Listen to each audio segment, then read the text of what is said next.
Entonces, iniciamos un ciclo, como bien ha dicho antes Nieves, que en su día propusimos porque todo el mundo conocemos que el Ateneo Escurialense, de las letras, las artes y las ciencias, le gusta la cultura, ama la cultura, y dentro de lo que es el espacio cultural mundial, muchas veces yo por lo menos he echado en falta a veces el desconocimiento general que hay sobre lo que es el mundo del derecho, y no digamos los derechos humanos, que es una cosa muy elemental.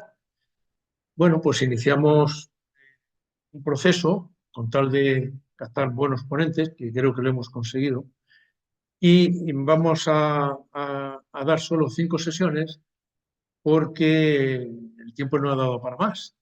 La primera sesión nos las va a dar la primera sesión, mejor dicho, la primera conferencia nos la va a dar el doctor Martín Rocha Espíndola, que es, bueno, es doblemente doctor, tiene 2 doctorados, y quiere decir, tiene que, ello le da un conocimiento del mundo del derecho y de lo que va a hablar extraordinario. Eh, Además, es licenciado en Derecho en la Universidad de Chile y tiene una experiencia docente muy dilatada porque ha estado de profesor y sigue en distintos centros universitarios, como la Universidad Pontificia de Comillas, la Universidad Santiago Andrés Bello de Santiago de Chile, etcétera. No voy porque es que entonces se nos pasaría el tiempo. Y publicaciones, tiene muchas publicaciones, y entre ellas algunas muy interesantes en relación con el tema que estamos hablando, porque como hizo también el doctorado sobre derecho de familia, ya le preguntaremos alguna cosilla si tenemos problemas por ahí, pero, pero tiene muchas publicaciones también sobre el tema de derecho de familia, y del mundo de Julián Marías también tiene. Y allí me gustaría destacar la justicia como vía para la construcción de la identidad y la originalidad de la persona en la polis, recomendada por él precisamente, una publicación muy buena, y el sentido existencial y convencional de los derechos humanos, la proximidad en derechos humanos en el siglo XXI. Y luego, como labor, digamos, casi extradocente, podríamos decir que es miembro de la Cátedra de la UNESCO de Bioética y Derechos Humanos, perteneciente al Instituto de Bioética y Derechos Humanos, apoyada por la Escuela de Bioética de Regina Apostolorum y la Facultad de Derecho de la Universidad Europea de... Y sin más preámbulo, pues Martín, tienes la palabra para ilustrarnos sobre el año 48, a ver qué es lo que pasó ese año. Bueno, no son tantas láminas. Agradezco la oportunidad de estar con vosotros. No me siento tampoco tan conocedor de estas materias, eh, pero la verdad es que sí, como un estudioso de la persona, de mí mismo, porque soy una persona y porque me interesa saber de dónde vengo y a dónde voy. Eh, y yo he planteado esta exposición llegando a la Declaración Universal del año 48, pero claro, para entender lo que pasó en el año 48, hay que entender o hay que procurar reflexionar de lo que venía ya desde siglos atrás. Y una de las cosas que quiero destacar también, el papel importante que ha tenido el pensamiento ibérico con respecto a esa consolidación de los derechos humanos, cuestiones que a veces no se habla o no se sabe. Aludía también recientemente de que hoy en día, o sea, hay determinadas materias que son más formativas que van quedando en desuso, justamente por distintas universidades. Y el problema es que si no sabemos de dónde venimos, es imposible que sepamos dónde queremos llegar. Entonces, yo he titulado esta exposición como Historia y Fundamentación de los Derechos Humanos hasta la Declaración de 1948, y aludiendo a distintas perspectivas que la fundan, pero también acentuando el papel que ha tenido el cristianismo. Porque, como bien decía un profesor Sánchez Cámara, eh, eh, el mundo occidental, sobre todo la cultura que surge desde este continente, tiene cuatro patas, es como una mesa. Una de ellas es la filosofía griega, la segunda es el derecho romano, el tercero es el cristianismo y el cuarto es justamente los avances técnicos y científicos. y a veces una de esas patas se nos olvida. Hoy en la actualidad a veces es desconocido. Bien, antecedentes. Han pasado más de 70 años desde la declaración de 1948 y, y aún hay una cierta discusión, y perdonadme que algunas cosas, no algunas cosas, varias las tengo que leer porque no me las sé de memoria y aparte porque quiero ser claro y no perderme, hay una discusión sobre la ambigüedad que puede tener esta declaración. Pero aquí lo importante era, sobre todo, ponerse de acuerdo de que tenía que haber una declaración universal más que una cierta coincidencia en el fundamento, aunque se discutió sobre el fundamento. Pero lo esencial era ponerse de acuerdo sobre unos mínimos que luego podían proyectarse en distintos ámbitos territoriales. Y uno de los que habla acerca de la ambigüedad y que tienen los derechos humanos, la Declaración Universal, pero sin prejuicio, no es crítico de esa ambigüedad, es un jurista tan connotado como fue Norberto Bobbio, ¿no? Ahora, si pudiésemos conceptualizar los derechos humanos, ¿en qué consisten? Pues me voy a remitir a eh, una definición que bueno, ha sido construida por varios, entre ellos por Jacques Maritain, también por un teólogo, Christian Bourgogne, también por Marie-Anne Glendon, que tiene un papel importante en el estudio de los derechos humanos, etc. Son derechos preestatales y supraestatales. Ya vamos a hacer esa diferencia. Preestatales y supraestatales. Son innatos para el ser humano e irrenunciables. Su validez es independiente del reconocimiento o ausencia de él por parte de cada Estado. Se derivan de una fuente de derechos suprapositiva, de derecho natural o divino, o bien, si se quiere renunciar a propuestas de fundamentación metafísica, del hecho mismo de ser seres humanos. Su aceptación en el ordenamiento constitucional del Estado no tiene, por tanto, efecto constitutivo, sino que solo declarativo. ¿Qué quiere decir esto? Lo fundamental es que aunque un Estado no reconociera los derechos humanos, como son o derivan del hecho de ser personas, el ser humano goza de esos derechos, aunque su Estado no lo reconozca. ¿Vale? El Estado simplemente, o sea, el Estado es una herramienta para que se garanticen en la praxis, cosa muy, muy importante, pero el solo hecho de ser persona ya provoca que de esa constitución broten prerrogativas jurídicas como son los derechos humanos. A ver, explícanos esta definición. ¿Qué significa que sean derechos preestatales? Y la existencia de tales derechos no depende de su reconocimiento, como les decía recién, por parte de los estados, sino que pertenecen a todo hombre. ¿Qué significa que sean supraestatales? Significa que la autoridad que los promulga es superior a la del Estado. Y esto puede tomarse en dos sentidos. Primero, desde una matriz positivista, podemos decir que son promulgados por organismos internacionales superiores al Estado, como es la Organización de Naciones Unidas. Desde una matriz unilateralista, expresar que la autoridad que los promulga es anterior a la del Estado, es decir, la naturaleza humana. Como tal, está más allá de la organización política de las personas. Esto es lo que quiere decir que su validez no depende del reconocimiento por parte del Estado y al mismo tiempo que esos derechos son irrenunciables e innatos. Ojo porque la declaración eh, y posteriormente muchas constituciones ya no se refieren a la naturaleza humana. ¿Vale? Recientemente, bueno, hay otro amigo que está escribiendo al respecto, también amigo de Nieves, el profesor Diego Pool. Es interesante porque están dándose cuenta de que esa naturaleza humana, pues, a veces por ser olvidada, mmm, estamos cayendo en ciertas distorsiones de lo que es la persona propiamente tal. Estamos tan preocupados por el medio ambiente, de la naturaleza, que es fundamental, pero también tenemos que estar preocupados por nuestra condición, ¿no?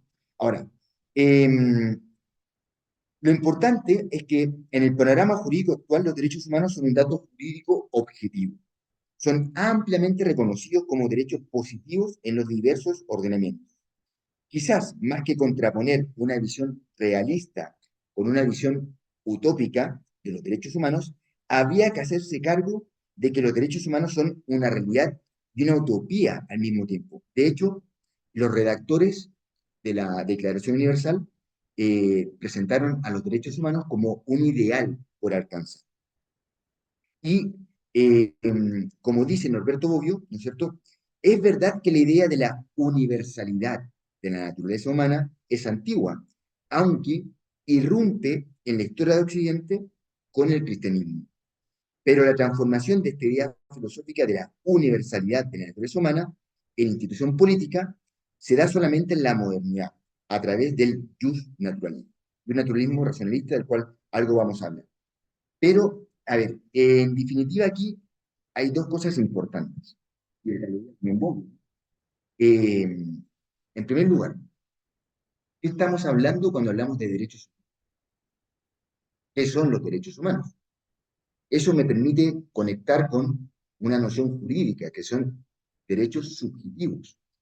¿Dónde han surgido los derechos subjetivos? Y, en segundo lugar, también a la columna de Bobbio, pues, ¿cuál ha sido la importancia del cristianismo en la configuración de los derechos humanos?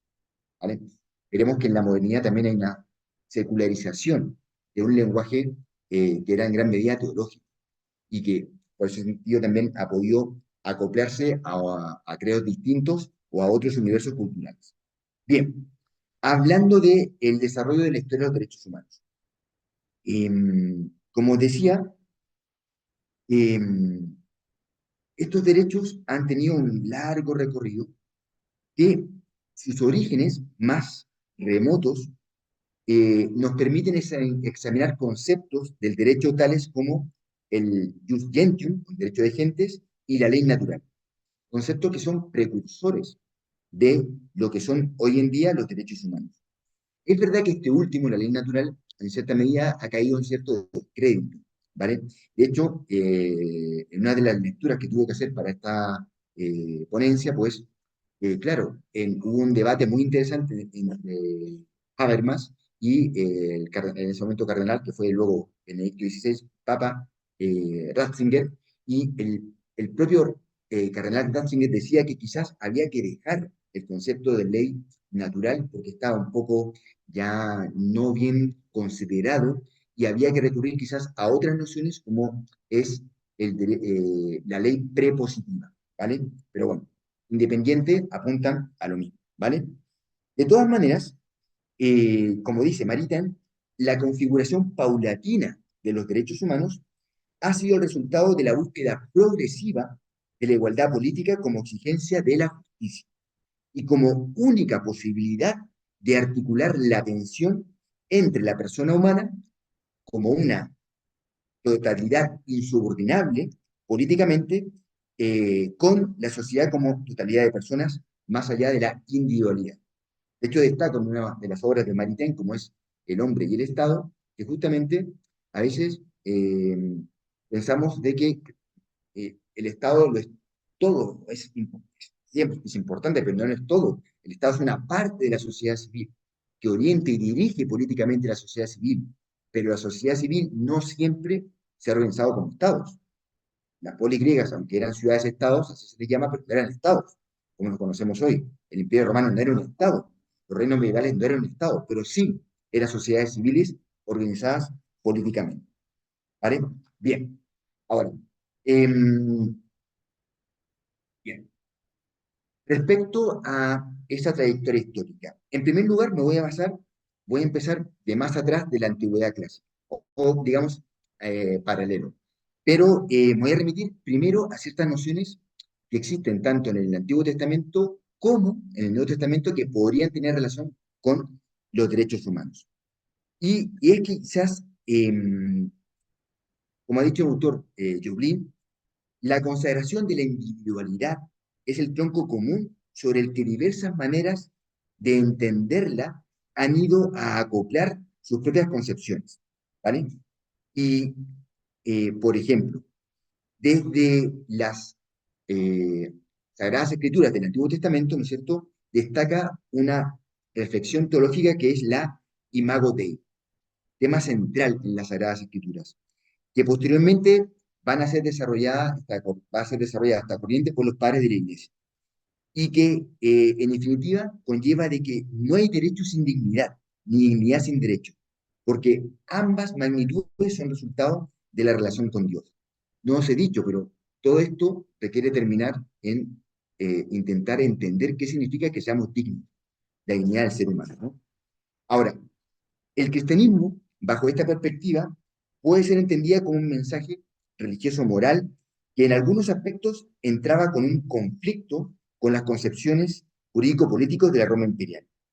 Eh, porque al cual vamos a comprender, el cristianismo, pese a no ser una religión subversiva, ni mucho menos, pero porque está sujeta en un principio fundamental, que es el redite caechari, dar a César lo que es de César y a Dios lo que es de Dios, ¿cierto? Que ya es luego, como veremos en el medioevo, el punto de origen para desvincular el poder eclesial del poder secular, eh, tiene otras connotaciones que sí podían provocar algún conflicto con el poder político, como era en ese momento el Imperio Romano.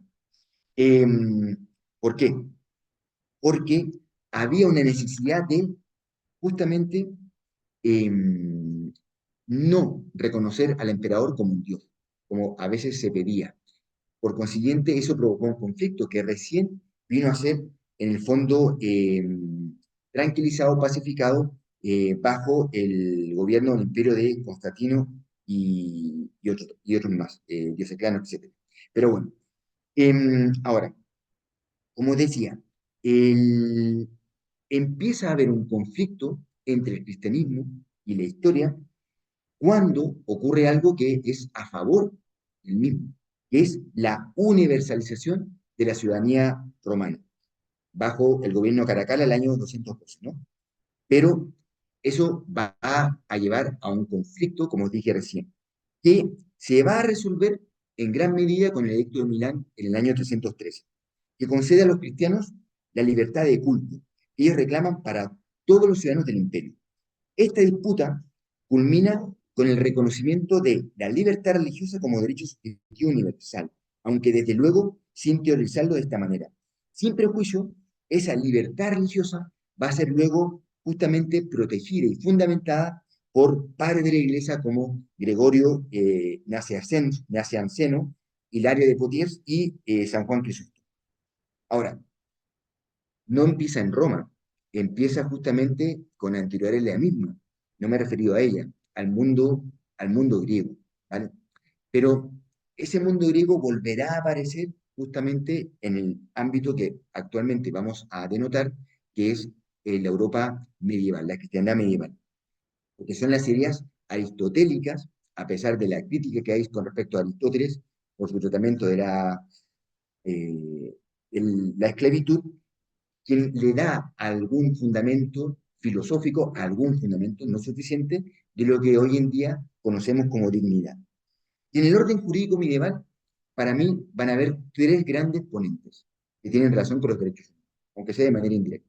El primero es de esta tierra, aunque en ese momento no existiera España, como es Isidoro de Sevilla, ¿vale? ¿Por qué?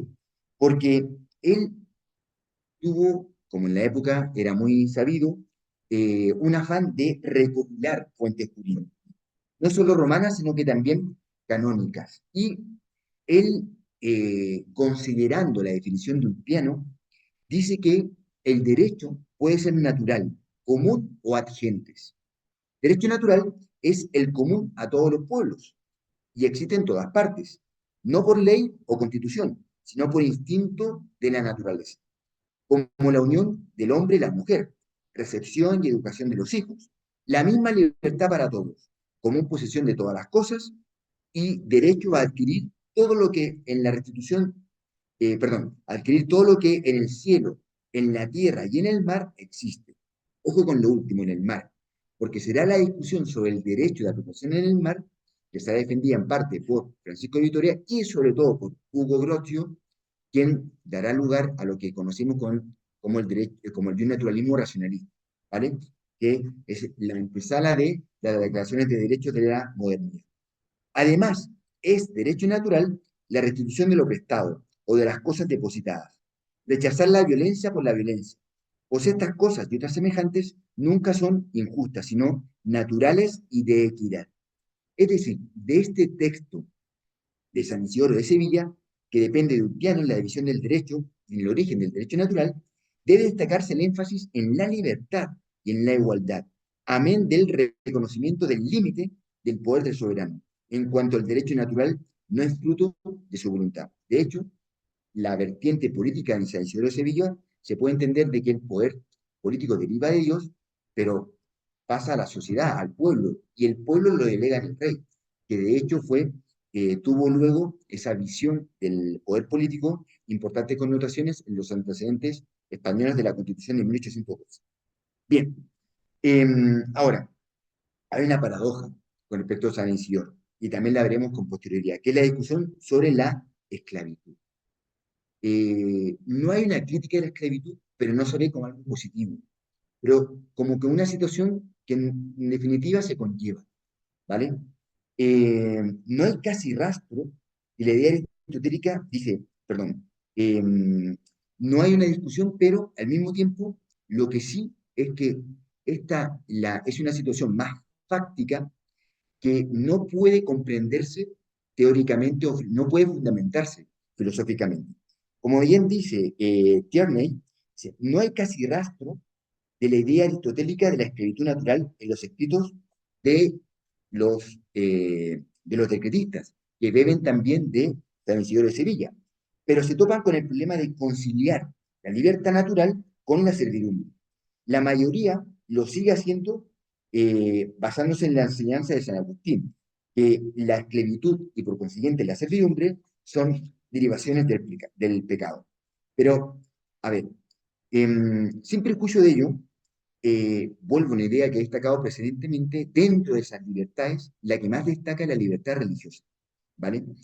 Porque, sobre todo en lo que era la España del momento, en el medioevo, eh, se da el predominio de una libertad religiosa para la fe cristiana, pero también hay una cierta tolerancia con judíos y musulmanes, ¿vale? Y a su vez, del mundo musulmán para con los cristianos y los judíos. O sea, se defiende esa posibilidad de que se practiquen esas religiones por estas minorías, ¿vale? A quienes se les persigue no son tantos a los de otras religiones, sino a los considerados herejes.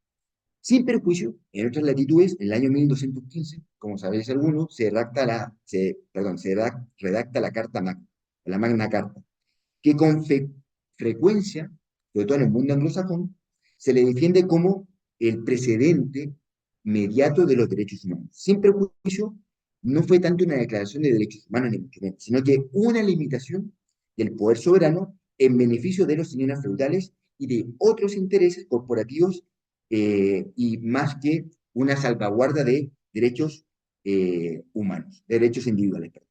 Ahora, en esta época, en el medioevo y sobre todo la Baja Edad Media, que es una etapa fundamental en el pensamiento, ya empieza a surgir el atisbo, la semilla de los derechos humanos mediante los derechos subjetivos. Esto ha sido estudiado por Pilet, por ejemplo, por el mismo Turner, aunque hay discrepancia entre ellos, y ambos coinciden en que el origen de la modernidad podría ser, claro, para algunos es el Renacimiento, pero el Renacimiento bebe de la escolástica. Y la escolástica no siempre se entiende, o no únicamente se entiende en base al gran referente como es, por supuesto, Santo Tomás, sino que también a otros pensadores, sobre todo franciscanos, como son Das Scoto y Guillermo de Oca. Y es Guillermo de Oca el gran iniciador de esta mención de los derechos que no se encontraba en el derecho romano. ¿Por qué?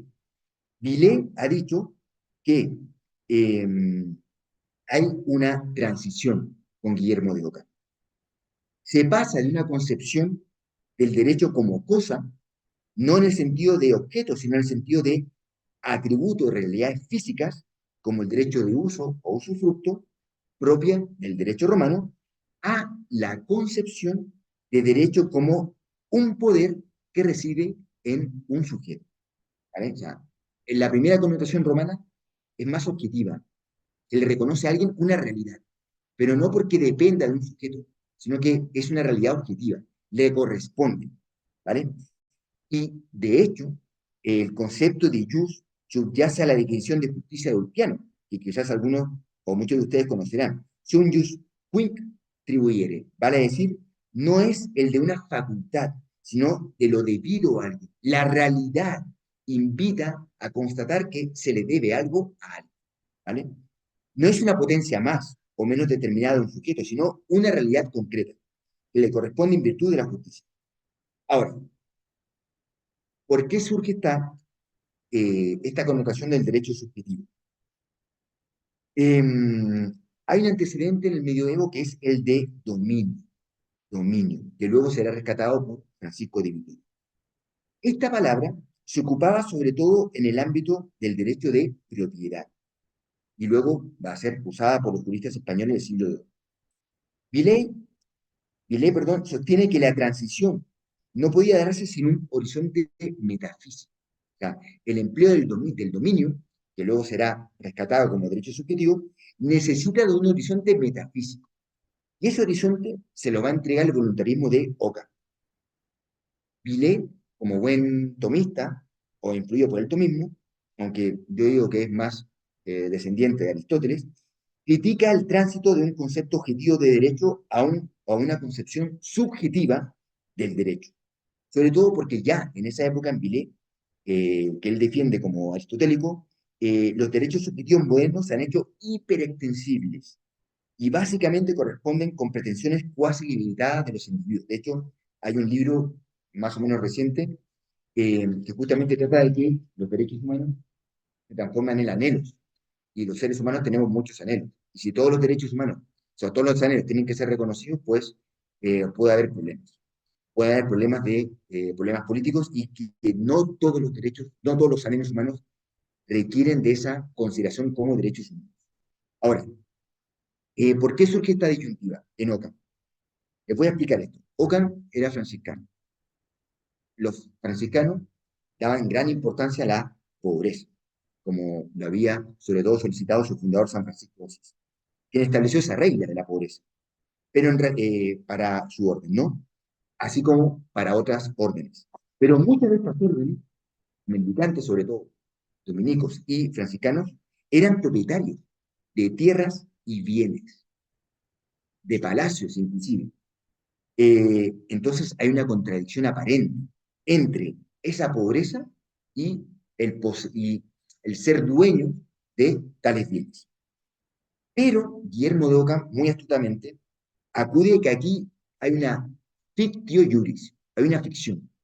No somos dueños. Aparentemente somos dueños, pero es una apariencia únicamente. ¿Por qué?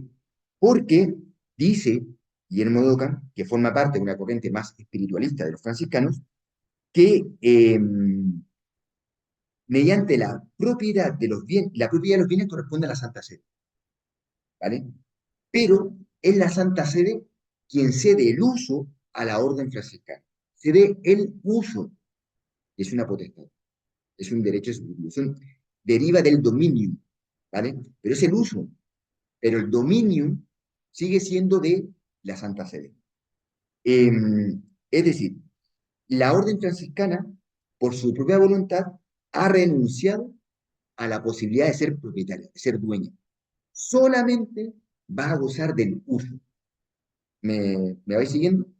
Bien, ahora, eh, Ockham considera que, y esto va en contradicción de lo que propugnaba el Papa entonces, Juan XXII, que el sumo pontífice utiliza de manera errónea el concepto de jus, porque para el Papa el jus implica el bien de que se disfruta. O sea, si gozas de un palacio, si gozas de tal bien, tienes el jus, eres el dueño, ¿vale? Ockham dirá, no.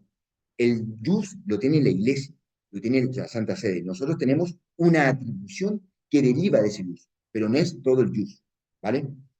Y de hecho, él dirá, distingue dos conceptos, jus poli y jus fori. El jus fori es la facultad de reivindicar la cosa, y eso solamente lo tiene el dueño, la acción reivindicatoria. Solamente la tiene el dueño. En cambio, el jus poli es el derecho de uso, del bien por parte de los franciscanos, ¿vale? O sea, los franciscanos gozan del jus poli, el jus poli dará lugar al derecho subjetivo, y el jus fori, el derecho de propiedad, le corresponde únicamente a la Santa Sede. Y con esto, ¿qué es lo que provoca? Que se desvincule un sentido subjetivo del derecho con el objeto mismo. ¿Veis? Y de ahí se origina el derecho subjetivo, según Binet. Esto tendrá connotaciones, porque luego va a ser mucho más reflexionado, estudiado y desarrollado por la escolástica española, sobre todo por Domingo Soto y por Luis de Molina.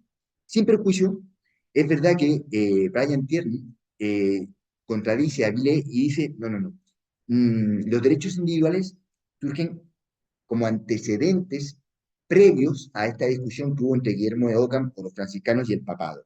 De hecho, en la Edad Media se reconocen ciertos derechos individuales, aunque luego en la práctica quizás no eran siempre respetados. ¿Cuáles derechos? Preguntaréis vosotros. El derecho a no acusarse a sí mismo, hoy contemplado en el artículo 23, apartado segundo de la Constitución Española, por ejemplo, en otras constituciones. La libertad para contraer un matrimonio, ¿vale? Y el derecho a la reglamentación, el derecho a votar, bueno, el derecho a elegir en ciertas circunstancias. Son derechos que Bierny considera derechos subjetivos y que proceden del medioevo. ¿Hasta aquí todo claro? ¿Más o menos? ¿Me vais siguiendo? Bien. Ahora, eh, bueno, ya me pasé eso. Entramos en la Edad Moderna. Y aquí, sin duda que la Edad Moderna tiene, y aquí nos vamos a tener bastante, porque tiene dos grandes connotaciones. La primera es la modernidad antigua, que sobre todo va a tener su culmen o va a tener su epicentro en el siglo XVI, con ciertos desarrollos en el siglo XVII, con la segunda parte de la Escuela Escolástica Española, y también porque forma parte del siglo XVII un autor muy importante como será Hobbes, Tomás Hobbes. Y sin duda, eh, ya en la modernidad más tardía, que forma parte sobre todo de ella la Ilustración, que por supuesto va a dar lugar a las declaraciones de derechos, como veremos en Francia y como veremos en Estados Unidos. Pero retrocediendo a la modernidad tardía. Claro, aquí hay, en primer lugar, una situación que cambia el panorama filosófico y jurídico. Voy bien de tiempo, ¿no? Eh, vale. Me dicen cuando ya tenga, porque tengo que llegar al año 48. Entonces, esto lo voy a resumir. Se descubre América. Se descubre América. Yo soy americano, soy iberoamericano. El nombre correcto no es latinoamericano, que fue el nombre que dieron los franceses. El nombre correcto es iberoamericano. Eh, y eso surge y provoca un conflicto político-jurídico, ¿no? eh, ¿Cómo legitimar una situación de facto, ¿cierto? ¿Cómo legitimar la presencia española en América? Ahora, eh, detrás de eso hay eh, una pregunta que se hacen por ejemplo, Francisco Vitoria, sobre todo los dominicos, que es, ¿qué consideración jurídica tienen los hombres de esos pueblos? Vale decir, los aborígenes. ¿Y qué consideración jurídica tienen los hombres en general? ¿Hay alguna similitud? ¿Hay alguna unidad entre los mismos? Eh, Ahora bien, detrás, conjuntamente con esta pregunta, con esa concepción jurídica, hay que responder si los aborígenes son inferiores desde un punto de vista aristotélico, que era el prevalente en la época, y por consiguiente tienen que ser o estar sujetos a una servidumbre, inclusive a una esclavitud, ¿no? Bien, como sabéis, casi no editó prácticamente nada, según tengo entendido, Francisco Editor en vivo. Pero hay un texto, que es la Relectio de Indis, que es fundamental. Porque en ese texto, él va a desarrollar si los indios tienen o no dominio. Y él no solamente se va a referir a la propiedad, como lo había hecho Guillermo de Ockham, el dominio, sino al autogobierno. Si los indios, si los indígenas pueden o no autogobernarse. Si se pueden autogobernar, pues entonces no tienen que estar sujetos a ninguna servidumbre. Pero si no se pueden autogobernar, pues no gozan de autodominio, tienen que estar sujetos a una incertidumbre. Para Vitoria el problema es si este dominio existe en ausencia de una norma de derecho positivo que lo sancione o si por lo tanto puede fundarse en el derecho natural o divino. Y si los indios son titulares o no de dicho derecho. La pregunta no es para nada retórica, porque prestigiosos juristas e incluso papas sostenían que los infieles no podían tener dominio legítimo. Y esta idea prevaleció durante la Edad Media, aunque comenzó a, digamos, debilitarse en el Concilio de Constanza en el año 1415. Para Vitoria es que explícitamente no existe un texto positivo que me diga que los aborígenes tienen dominio, pero existe algo más fundamental. Para él existe la racionalidad. Es la racionalidad, la libertad, ¿no es cierto?, de que gozan todos los seres humanos y los aborígenes como tal gozan de esa racionalidad que permite justificar de que ellos gocen de lo mismo y gocen, por lo tanto, de esa posibilidad de autogobierno. Eso tendrá luego consecuencias en la controversia balear. Sin perjuicio, hay otra idea fundamental que tiene Vitoria, que es la existencia de una comunidad universal, la Res Publica Universalis, Comunitas Orbis, fundada no en la fe, como la cristiandad, sino en la común naturaleza humana, imagen de Dios. Los derechos naturales subjetivos proclamados por Vitoria son, en tal sentido, inalienables, inviolables, ¿vale? Bien, se trata de derechos, o aunque no se hable en esa época de derechos propiamente tales, potestades, ¿no es cierto?, que tienen que ser reconocidas por el político vigente porque le corresponde a todos los seres que son racionales. Y los únicos seres que son racionales son los seres humanos. Y aparte de ser racionales, son imagen de Dios. Y la racionalidad humana se entiende que deriva de ser imágenes de Dios. ¿Vale? Bien. Resulta que bajo el amparo o bajo el pensamiento de Francisco de Vitoria surge la controversia de Valladolid en el año 1550 y 1551, que por primera vez en la historia, y creo que por única vez en la historia, un imperio se detiene básicamente, digamos, teóricamente, más que plano fáctico, para seguir conquistando. Porque en el fondo la pregunta es, ¿qué justos títulos tiene este imperio para conquistar América? ¿Vale? Y ahí vendrá la gran controversia entre Bartolomé de las Casas y Ginés de Sepúlveda. Bartolomé de las Casas se entiende, tiene bueno, hay una discusión sobre Bartolomé de las Casas, por cuanto se podría, como decía Elena Espinal, ser el origen, ¿no es cierto?, de la leyenda negra, pero también tiene aspectos positivos, como son la defensa del indiano, ¿vale? Y él es un opositor no tanto a la conquista de América por parte del Imperio Hispánico, la monarquía hispánica, sino que estima de que se ha deslegitimizado, porque justamente aunque se le podía reconocer en base a las leyes de Burgos, de las cuales hablábamos, en 1512, y en base al anexo del testamento de Isabel la Católica en 1504, ¿cierto?, que les reconoce que son súbditos, al igual que los hispanos de Castilla, que los hispanos de Aragón, en fin. Bartolomé de las Casas dice que se ha legitimado porque, en el fondo, lo que hay determinadas instituciones que han dogmatizado, han adoctrinado al indígena y lo han, por lo tanto, alejado de Dios. Instituciones como, por ejemplo, la encomienda.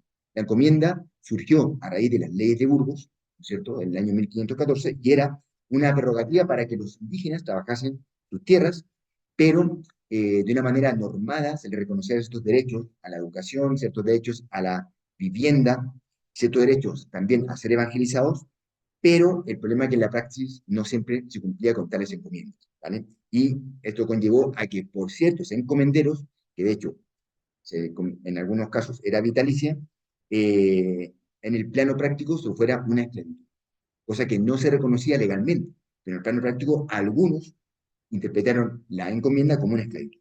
Entonces, contra esto era el discurso de las casas. Y el asunto es que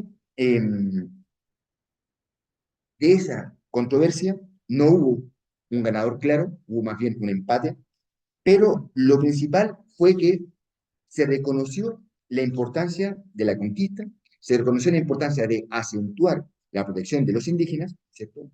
Y de alguna otra manera se legitimizó todo lo que se había hecho antes, se reconoció que era legítimo, porque en el fondo había una cierta, digamos, los indígenas, ciertos pueblos, esa racionalidad no había sido llevada de buena manera y por consiguiente había la posibilidad de que desde Europa o desde la monarquía hispánica se le igualara en esa racionalidad a lo que se vivía en este continente, ¿no? Entonces era una oportunidad, y entre ellos también una oportunidad de evangelización.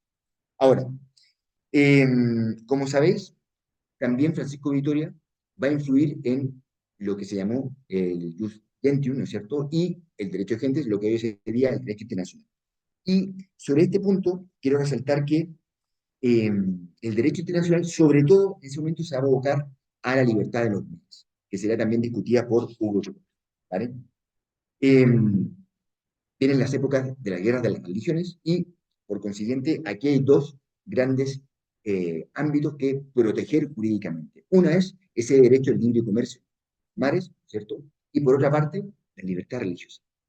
Libertad religiosa que, como dijimos, ya ha sido sobre todo protegida o ha sido instigada por los propios cristianos bajo el Imperio Romano. De hecho, no lo mencioné aquí, pero Tertuliano es uno de los grandes defensores de la libertad religiosa. ¿Vale? Al mismo tiempo, surge en esta antigüedad, perdón, en esta modernidad, el concepto de Estado, o empieza a surgir el concepto de Estado. Sobre todo, eh, con dos grandes antecedentes, como será el propio Maquiavelo y quien vamos a hablar ahora, que es justamente Thomas Hobbes. Thomas Hobbes es el antecedente directo la, del, la positivización del derecho. ¿Por qué? Porque él entiende que solo hay derecho cuando ha sido de esa manera legislado por la autoridad que es el Estado. En ese caso, el monarca absoluto, es antecedente de la monarquía absoluta. Solo el derecho es esto. Por lo tanto, el derecho natural brilla por su ausencia, porque no está legislado por el Estado. ¿Vale? Pero, a su vez, Hobbes va a influir, pero de otra manera, en otro gran filósofo de la época posterior como es John Locke. ¿Vale?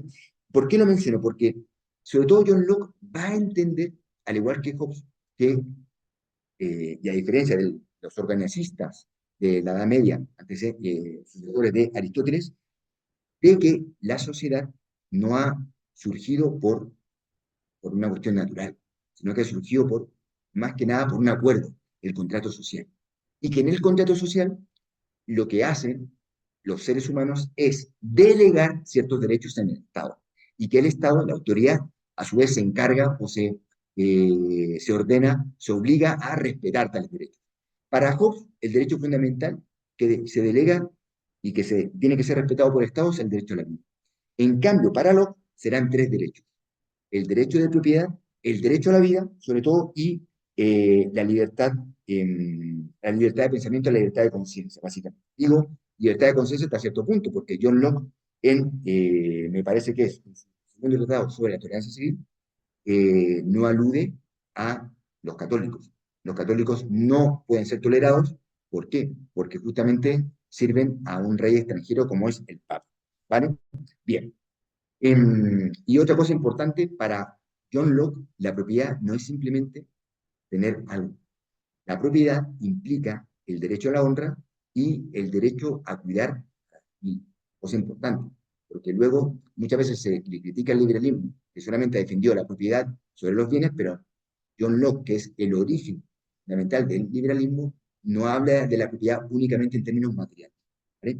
Bien, ambos van a influir luego en las declaraciones de derechos y hablaremos de dos brevemente, como son la Declaración de Derechos del Hombre y las declaraciones, bueno, la Declaración de Estados Unidos, la Declaración de Independencia, voy a pasar un poco por arriba, pero respecto a la Declaración de Derechos del Hombre y el Ciudadano, aquí hay dos grandes vertientes de 1789.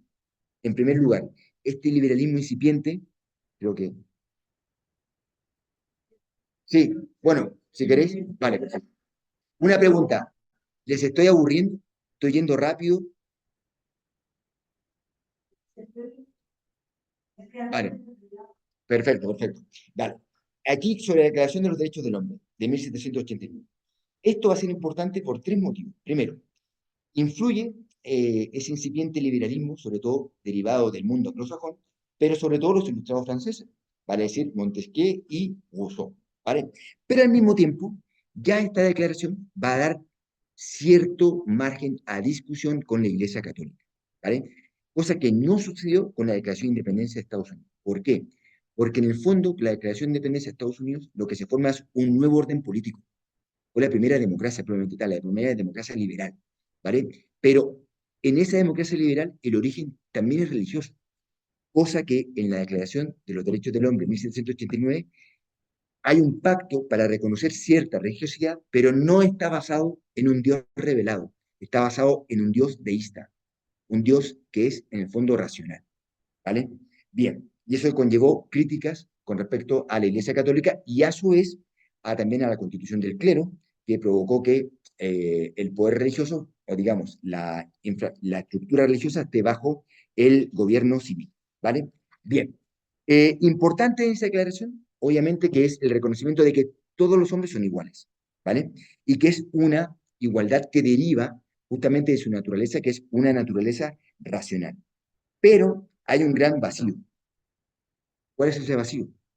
Habla de hombres, no habla de las mujeres, ni habla tampoco por ejemplo, las personas de otra etnia, como podría ser las personas subsaharianas, ¿no es cierto? Hoy en día. Y a eso se refiere una crítica que hace, por ejemplo, Cristian Borgoño sobre el silencio de estas declaraciones, sobre todo la declaración francesa, ¿no? Eh, que aquí lo importante del hombre es el hombre burgués, es el hombre propietario, ¿vale? Y de hecho eso provocará que las constituciones que en el siglo XIX derivan de esta declaración protejan sobre todo los derechos políticos ¿de quiénes? De los propietarios, ¿vale? La mujer no puede ser propietaria en este momento. No lo reconoce así tampoco el Código de Napoleón 1804. Y durante esta declaración destaca, por ejemplo, Olimpia de Guch, ¿no es cierto? Quien a su vez redacta otra declaración de los derechos de la mujer ciudadana y eso, más que ella estuvo en contra de la guillotina para Luis XVI, provocó que fuera a su vez guillotinada. Pero ya en este momento se entiende de que es necesario que se amplíe esta declaración de derechos del hombre, ¿vale? Y también ocurre que esta declaración no trata así a los aborígenes, no se refiere a otros pueblos, ¿no? Y de hecho esas consecuencias son que, por ejemplo, en Estados Unidos, eh, gran parte de el no reconocimiento de los derechos de la gente de color conllevó o duró hasta el siglo XX, ¿no? Y el apartheid también en Sudáfrica hasta el año 89, más o menos, ¿vale? Bien, importante la reacción de la Iglesia, sobre todo no tanto por la declaración, sino por la constitución civil del clero que provocó que la Iglesia empezase a estar clandestina hasta 1801. Pero esto conllevó a que la Iglesia empezara a preguntarse, ¿qué pasa con los derechos humanos? ¿De qué me está hablando esta declaración? ¿Pueden ser reconocidos? ¿Existen los derechos humanos? Y ahí surgirán dos voces. Una voz más oficial, por ejemplo, la de Gregorio XVI, ¿no es cierto? Y aquí se destaca su publicación Mirar y Voz, en el cual es crítica de los derechos humanos y por consiguiente es crítica del pensamiento que fundamenta esos derechos humanos, como es el liberalismo político.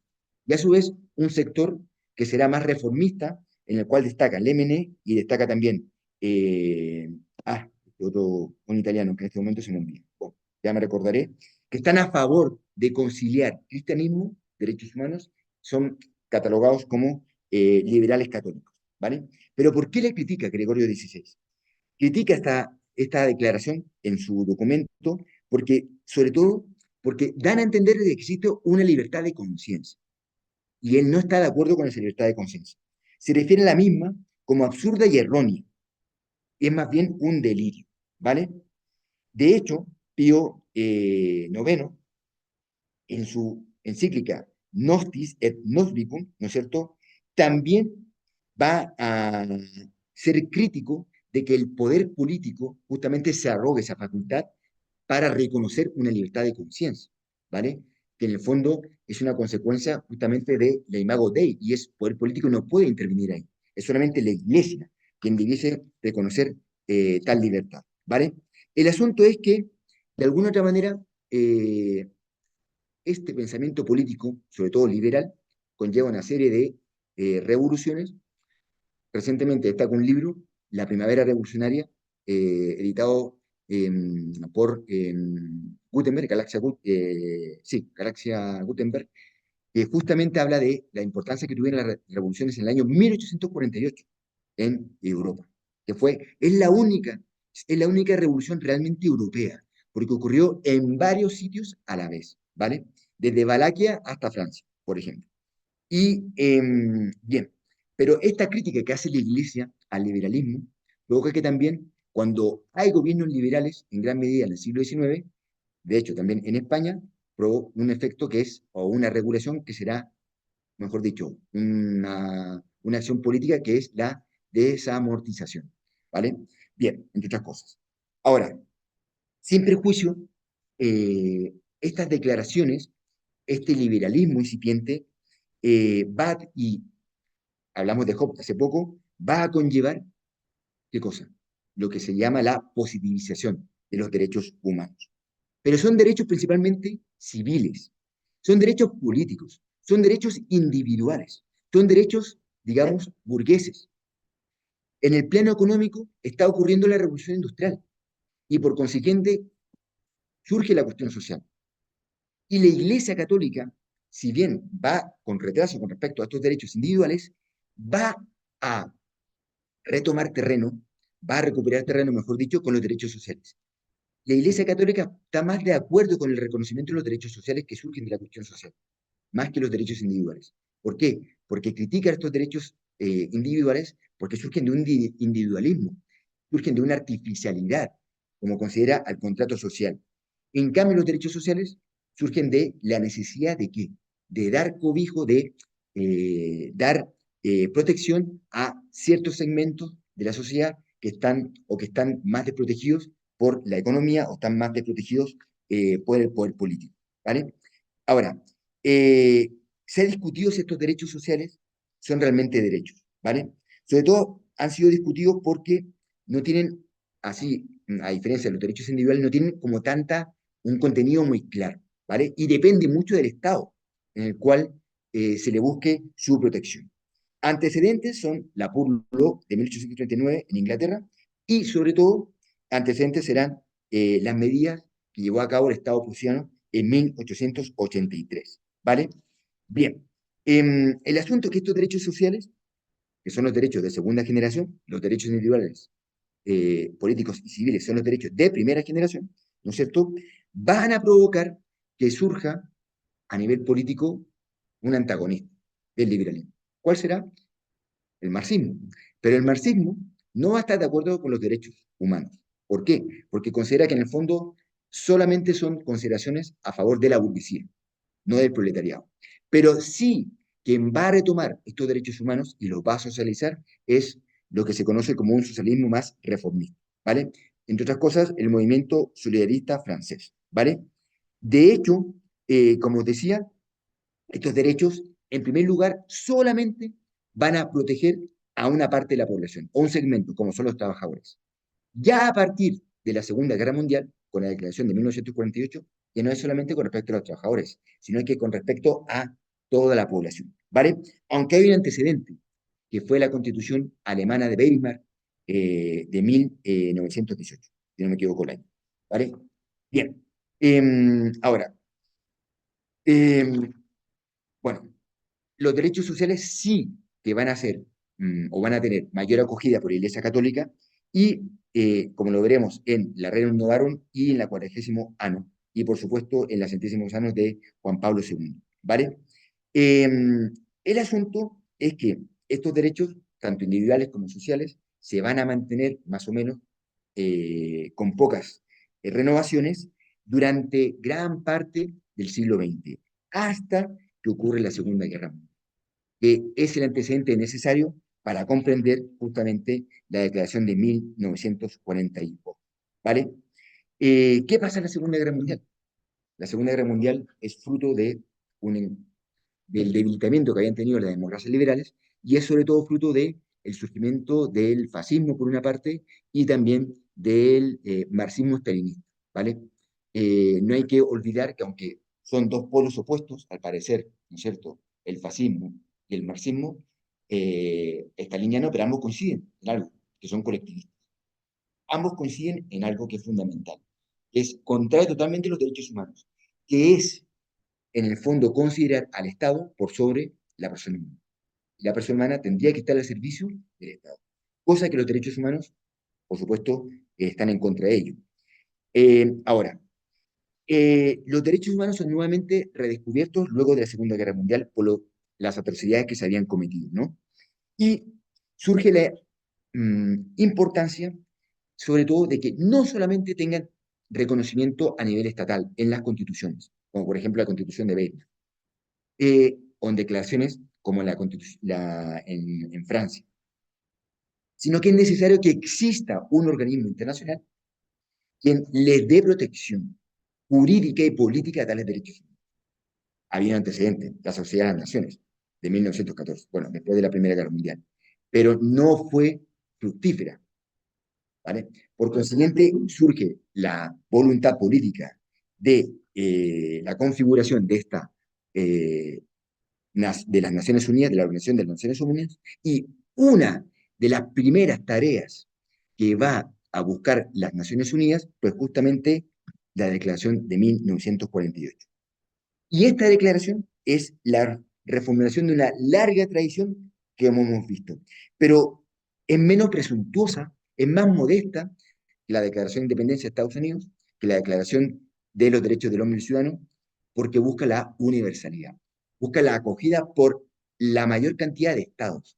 El Estado, a partir de la paz de Westfalia, pues se convierte en el único agente político internacional. Y lo importante es que lo reconocieran los estados. La Declaración Universal de 1948 fue votada por 58 estados. Solamente 48 votaron a favor, que en ese momento no había más estados formando parte de las Naciones Unidas. Y 10 se obtuvieron, entre ellos las democracias populares, que estaban bajo la órbita soviética, más Sudáfrica y no me acuerdo quién más. Arabia Saudita, pues, exacto. ¿Vale? Perfecto. Muchas gracias. Y, bien, hablando del texto, este texto fue discutido. Aquí destaco, por ejemplo, la participación de Eleanor Roosevelt y de Kazan. Kazan, filósofo francés, bueno, jurista francés, quien retoma el concepto de la Declaración de los Derechos del Hombre. Pero para que no hubiera discusión, esta tiene que ser una declaración de los derechos de los seres humanos. Pero a su vez, eh, aparece o se introduce un concepto en esa discusión fundamental, que será la dignidad, ¿vale? La dignidad se estima que es justamente esa condición teológica que hemos hablado de Imagi Dei, perdón, y es esa condición natural de la que habla justamente Francisco de Vitoria. Pero se va a entender que la dignidad tiene que ampararse en una racionalidad y una conciencia moral, ¿vale? Ahora bien, se estima, aunque no se deja claramente estipulado, de que es el fundamento de los derechos humanos tal dignidad. Pero se estima ¿por qué? Porque aún es una noción nueva y tiene que ser más estudiada, ¿vale? Pero lo importante es que la dignidad mmm, no depende de un reconocimiento, sino que está implícita en nuestra condición. Aunque un Estado no reconozca la dignidad, los ciudadanos de ese Estado, las personas que habitan ese Estado, son dignas, porque son personas. Va implícito en la condición humana, como vamos a ver. Ahora, hay, con respecto a la Declaración Humana de 1948, cuatro aspectos positivos. Primero, eh, busca determinar, ¿no es cierto?, un tax, medianamente, taxativamente, cuáles son esos derechos. Segundo, declara la universalidad de tales derechos. Tercero, ya instiga por el desafío de conceptualizar qué es la dignidad humana.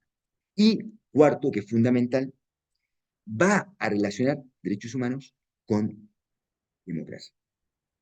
Derechos humanos con Estado de Derecho. No es lo mismo la democracia al Estado de Derecho, ¿vale? Pero hoy en día creo yo que no se puede alcanzar el Estado de Derecho, que implica la limitación del poder político, entre otras cosas, por una constitución que declara o que atestigua derechos fundamentales, en una democracia, ¿vale? Bien, ahora, ¿qué va a significar que esta dignidad pueda ser el fundamento posible? La dignidad humana también ha tenido un bagaje histórico, ¿vale? En la antigüedad se reconoce que alguien es digno, pero que significa que sea digno es que en el fondo tiene la posibilidad de ostentar cierto cargo público. Por eso se dice el término dignatario. Pero no cualquiera tiene la posibilidad de ostentar ese cargo público. O sea, no es esa dignidad como la entendemos hoy en día. Más tarde, en la antigüedad tardía, sobre todo, surge una filosofía fundamental, que es el estoicismo, que se refiere a la dignidad, ¿no es cierto? Y que más que, bueno, no habla de la dignidad propiamente tal, hasta donde yo sé, pero sí que alude a la razón, a la ley natural, y que en el fondo va a dar lugar que esa ley natural solamente puede ser comprendida por determinados seres, que son los seres humanos, porque gozan de razón, ¿vale? Y esa, digamos, esa ley natural tiene un sentido providente, no como la providencia cristiana, pero tiene también un sentido providente, es positiva, le otorga un sentido a todo el devinismo, ¿vale? Ahora, el asunto que ya en el medioevo la dignidad se va, o algo similar, será justamente esta idea de imago Dei, pero en los albores de la modernidad es donde surge con mayor fuerza la dignidad, en el Renacimiento. Y aquí hay un antecedente, como es justamente Pico de la Mirandola, en su discurso de la dignidad, ¿cierto? Lamentablemente Pico murió muy joven, Pico de la Mirandola, pero él es el primero, aunque bebe también de Santo Tomás, pero él lo subraya con mayor razón, dice, la dignidad está vinculada a la libertad. Y eso implica que el ser humano es el único ser que es libre para hacerse. Y eso lo hace digno, ¿vale? Y en esto ya hay un margen para explicar o para luego retomar una de las consecuencias de ese discurso de dignidad, como será la autonomía del ser humano. Ya Pico no se basa tanto en la relación con Dios, la imago Dei, sino que en esa posibilidad de hacerse que tiene el ser humano, ¿vale? Esa autonomía, ¿vale? Esa libertad. Por supuesto que la libertad no es solamente autonomía, pero él rescata esa consideración de la libertad. Bien, eh, importante será que a raíz de la Segunda Guerra Mundial, la bóveda del edificio de los derechos humanos, entonces, que es en el fondo una medida jurídica, política, para impedir que vuelvan a haber atrocidades como el Holocausto, entre otros, justamente no ocurran porque hay un reconocimiento jurídico y político de los derechos humanos. ¿Vale? Bien, em, yo quería decirles, ya un poco, ya terminando, cómo podemos darle contenido a la dignidad humana, ¿vale? Porque hemos dicho que deriva de esa conciencia, de esa libertad, pero hay que ir un poco más allá. En primer lugar, cuando quien ha estudiado esto, entre otras cosas, es una autora norteamericana que es Marianne Glenn, quien dice que los derechos humanos justamente están vinculados a la dignidad porque los derechos humanos eh, han provocado o son una consecuencia de una inculturación. La inculturación es un concepto teológico católico. ¿Qué significa? Significa que los derechos humanos son principios universales, pero están mediados por la particularidad de las sociedades humanas, que son diferentes económica, culturalmente y socialmente. Vale decir, que en el fondo hay una idealidad, son universales, nos corresponden a todos, pero en la praxis no se van a plasmar de igual manera, porque depende de la cultura en la cual nos encontremos.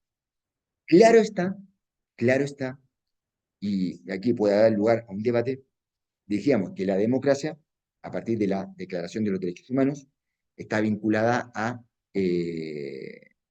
tales derechos, ¿no? Yo me pregunto si, aparte de la cultura del mundo occidental, que es, entre otras cosas, que deriva del cristianismo, hay democracia realmente. O si hay otras religiones que pueden dar lugar a que exista democracia. Puede ser, pero eso habría que discutirlo, creo yo. Ahora, quería deciros que Marian Glendon dice, justamente como las situaciones culturales, económicas, no permite a veces plasmar esos derechos humanos que son universales con la misma fuerza, provoca que ciertos pueblos, ciertas sociedades sean más vulnerables. Vulnerabilidad, un concepto fundamental. ¿Qué quiere decir esta? Xavier Echeverría dice que la vulnerabilidad justamente es lo que implica que el ser humano sea digno y que tenga que ser protegido. Y la dignidad, por consiguiente, va vinculada intrínsecamente con nuestra condición de fragilidad. El Levinas destacará como esa revelación del rostro del otro, ¿no? La exigencia de acudir a dar respuestas a llamadas del otro, porque es tan digno como yo, es tan vulnerable como yo, no se vale solo, requiere de mí. ¿Me captáis? Ahora, la dignidad es el fundamento de los derechos humanos porque expresa esa exigencia universal de reconocimiento ante la sociedad, más allá de particularidades culturales. Expresa la vulnerabilidad independiente de la cultura, independiente de la religión, independiente de la capacidad o el grado de racionalidad que tengamos. Todos somos vulnerables. Expresa la fragilidad de una vida experimentada en lo inmanente, pero a mi juicio llamada a la trascendencia. Torralba Rosselló habla de tres tipos de dignidades: la ontológica, la teológica y la ética. La ontológica se basa en la excelencia del ser, no se puede perder. El ser humano, todos somos seres humanos, todos gozamos de esa excelencia, independiente de lo que hagamos. En cambio, la ética se basa en nuestro orar. Esa se puede graduar. O sea, no sé, Hitler, ontológicamente es tan digno como yo, o como ustedes, pero éticamente quizás, bueno, no es tan digno, o no fue tan digno como creo que lo somos nosotros, ¿vale? Y la tercera dignidad, que es la teológica, que deriva de la imagen de Dios, que no es la excelencia del ser humano, que es de esa afiliación que tiene únicamente el ser humano con Dios, pero es una consecuencia de esa relación trascendente con el absoluto, ¿vale? Y quería terminar esta conferencia eh, con una frase o una sentencia que ha dado un gran jurista de este país como fue Robles o como es Robles Morton, que dice: la idea de dignidad humana es la traducción del lenguaje secularizado de la idea cristiana de que todos los hombres, independiente de cualquier condición o circunstancia, son hijos de Dios. Con el cristianismo el hombre adquiere el máximo valor posible, al ser hecho de imagen y semejanza, y al estar destinado por él a la eterna bienaventuranza. Se sitúa por encima de cualquier voluntad humana. El ser humano deja de ser un medio para transformarse en un fin en sí mismo, no susceptible de rebajarse a la categoría de medio, bajo ninguna circunstancia, ni siquiera de carácter excepcional, tal cual también lo estimó, lo desarrolló el profesor